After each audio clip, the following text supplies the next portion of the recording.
Hi friends, good morning. ఎలా ఉన్నారు friends? బాగున్నారు అందరూ బాగుండాలి, అందులో నేను ఉండాలి ఫ్రెండ్స్. బ్రేక్ఫాస్ట్ అయిపోయింది అందరిది.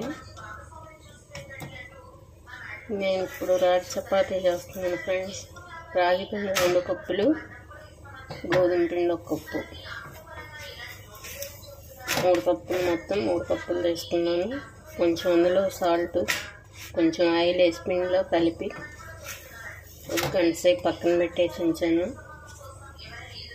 దాన్ని చపాతీ చేస్తున్నాను ఫ్రెండ్స్. ఇప్పుడు రాగి పిండి ఎక్కువ ఉంది.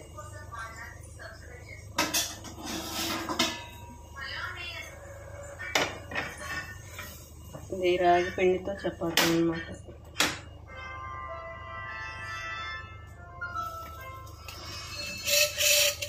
మనకి రాగి పిండి కూడా చాలా మంచిది కదా.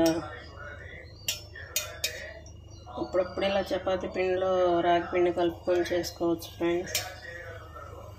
రాగి సాగు కాకుండా రాగి చపాతీ కూడా చేయవచ్చు. రాగి రొట్టె కూడా చేసుకోవచ్చు.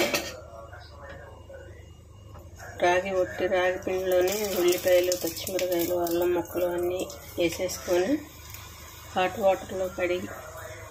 వాటర్లో పిండి కలుపుకోవాలి.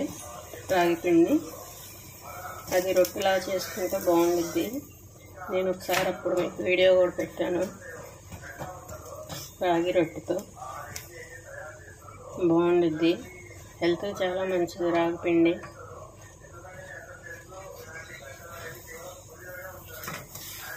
కొంచెం రాగి పిండి తినలేమనుకుంటే ఇలా గోధుమ పిండిలో వేసుకొని కలుపుకొని చేసుకోవచ్చు చపాతీ.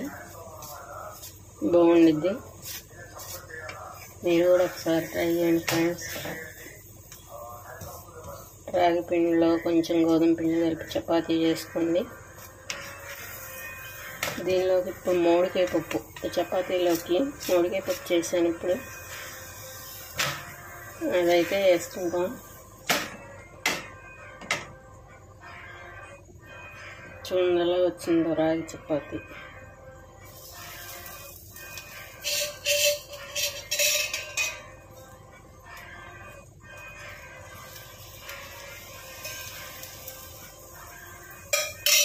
ఆయిల్ కొంచెం వేసుకున్నాయి, ఎక్కువ అవసరం లేదు.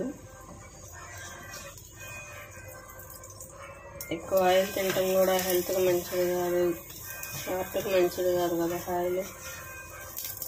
ఎంత ఆయిల్ తగ్గిస్తే అంత మంచిది మన ఆరోగ్యానికి.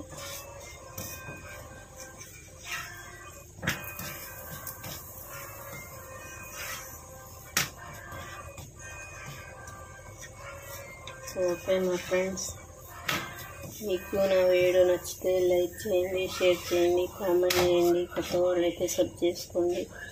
పక్కనున్న బెల్ అయితే కొట్టండి ఫ్రెండ్స్.